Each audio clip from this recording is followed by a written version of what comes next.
પછી આ ભુવાનું ને એનું જો ને એ કંટ્રોલ બારું છે, પણ મહેરબાની કરીને કોઈ ભુવામાં ફસાતા નહીં. તમારું જે કર્મ છે એનું એ જ અગત્યનું છે. જેવું કર્મ કરશો એવું ભોગવશો, અને એવા તમને બ્રહ્મા ઘાલશે કે તમને આર્થિક બરબાદ કરશે, સામાજિક બરબાદ કરશે, કુટુંબમાં બરબાદી લાવશે, અને એવી વેમ ઘાલશે તો આખો પરિવાર વેરવિખેર કરશે.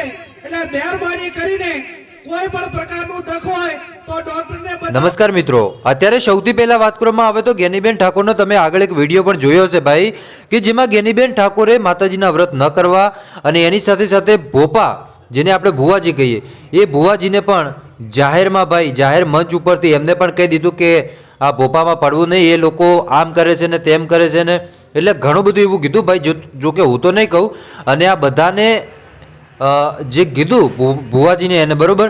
ત્યારબાદ મિત્રો કાળુ મેલડીના જે ભુવાજી છે બરોબર, કાળુ ભગતના જે ભુવાજી છે એ મિત્રો હવે મેદાનની અંદર ઉતર્યા ને ત્યારબાદ જ્ઞાનીબેન ઠાકોરને ઓપનમાં ચેલેન્જ આપીને કીધું કે આ વખતે તો એ બોલી ગઈ હોય, જ્ઞાનીબેનનું નામ તો નથી લીધું, પણ જો હવે બીજી વાર ભુવાજી વિશે આવું બોલશે ને તો જાહેરમાં મંચ ઉપરથી એનું નામ લઈને કહીશ.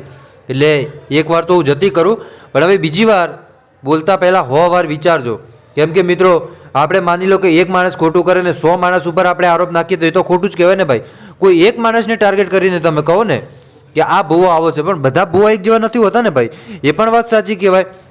તો મિત્રો એક મેલડીમાંના ભુવાજી એ પણ મેદાનની અંદર ઉતર્યા અને જ્ઞાનીબેન ઠાકોરને ઉપરમાં ચેલેન્જ આપીને પણ કીધું. જો કે હાલ સોશિયલ મીડિયાની અંદર જ્ઞાનીબેન ઠાકોરને લઈને અત્યારે ચર્ચાનો વિષય બની ગયો કે જ્ઞાનીબેન ઠાકોરે કદી નહીં અત્યારે શા માટે કીધું. તો ઘણા બધા લોકો એમ પણ કહી રહ્યા છે કે જો જ્ઞાનીબેનની અંદર તાકાત હોય તો કતલખાના પણ બંધ કરીને બતાવે. તો તમે શું કહેશો? આ બધાને લઈને આપણે કોઈ પણ જાતની પ્રતિક્રિયા આપતા નથી. આપણે જે પણ વિડીયો બતાવીએ સોશિયલ મીડિયા અને ઇન્ટરનેટમાં વાયરલ થાય છે એ તમને બતાવતો હોઉં છું. બસ આજ માટે આપણે આટલું રાખીએ, મળીશું આપણે નવા વિડીયોમાં.